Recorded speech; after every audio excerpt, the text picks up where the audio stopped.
다윗을 생각해 보려고 하는데요. 다윗과 골리앗 사건 너무나도 잘 압니다. 막 골리앗이 엄청난 힘을 발휘할 때 다윗이 싸우겠다고 나갔습니다. 그랬더니 사울이 너무 기가 막힌 거예요. 야, 너는 어린 소년이야. 어떻게 이길 수 있어? 하면서 그래도 나간다고 하니까 저는 그래도 하나님 위해서 싸울 겁니다. 그러니까 그러면 내 무기 줄게 하고 갑옷하고 투구 이런 자기의 무기를 줬습니다. 이렇게 됐습니다. 사무엘상 17장 38절 39절 이에 사울이 자기 군복을 다윗에게 입히고 노투구를 그의 머리에 씌우고 또 그에게 갑옷을 입힘에 다윗이 칼을 군복 위에 차고는 익숙치 못함으로 시험적으로 걸어보다가 사울에게 말하되 익숙하지 못하니 이것을 입고 가지 못하겠나이다 하고 곧 벗고 투구를 썼더니 눈이 가려져요. 갑옷이 굉장히 촘촘하고 좋은데 너무 무거워. 칼은 질질 끌립니다.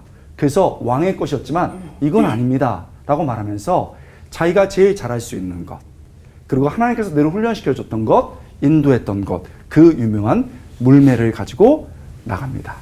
그리고 짐승처럼 달려드는 골리앗 앞에서 그것을 써서 승리하게 된다는 것을 우리는 잘 알 수 있습니다.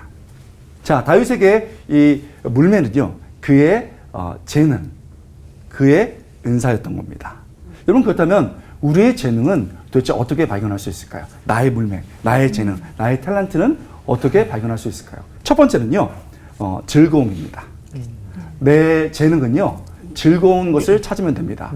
정말 내 재능을 어떻게 알 수 있느냐? 내가 그것을 할 때 너무나도 즐겁습니다.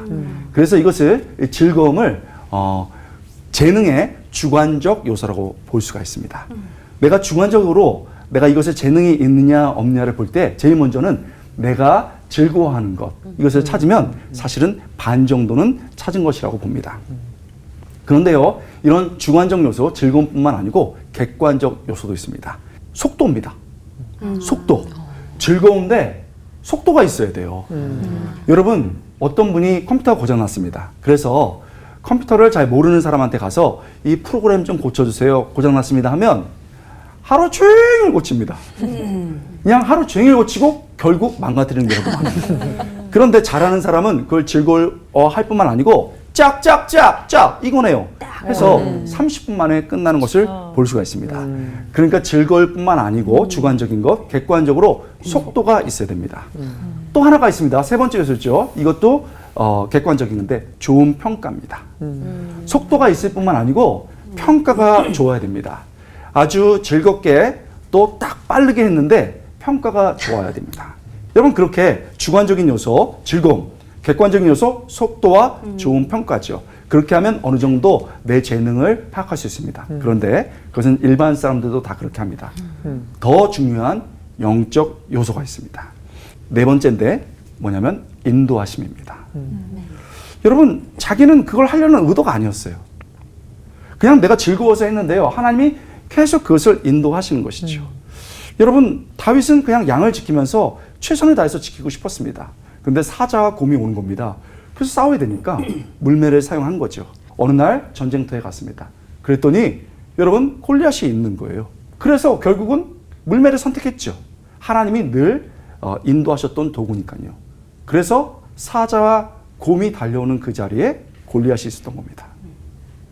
때로는요, 이거 내가 잘할 수 있을까 없을까? 이게 정말 내 은사인가 재능인가? 이렇게 물을 때가 있어요. 그런데 하나님께서 계속 그것을 인도하시면서 하게 하는 경우가 있습니다. 그것은 주관적인 즐거움과 객관적으로 속도 그리고 좋은 평가보다 더 중요하게 우리가 고려해야 되는 것이죠. 여러분, 하나님께서 무엇을 계속 인도하고 계신가요? 여러분, 그것에 대해서 주목해야 됩니다. 마지막 다섯 번째는 우리의 재능, 때로는 은사가 꼽힐 때는 즐거움도 있어야 되고 속도, 좋은 평가, 인도하심도 있어야 되지만 결정적으로 하나님을 위한 결심이 있어야 됩니다. 이게 뭡니까? 내게 주신 것이 있어요.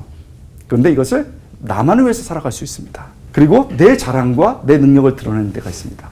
그러나 그것을 나는 하나님을 위해서 써야지 라고 결심할 때 그 재능과 은사에 하나님이 기름 부어 주시는 것이죠. 우리의 결심이 어쨌든 방향이 잘못될 수도 있습니다. 그러나 하나님, 나는요 이것을 하나님의 영광을 위해서 쓸 거예요 라고 말할 때 하나님께서 그 재능과 은사 위에 하나님의 은혜를 부으셔서 하나님의 나라를 확장시키는 놀라운 역사가 있을 것입니다. 여러분 손에 무엇이 있습니까?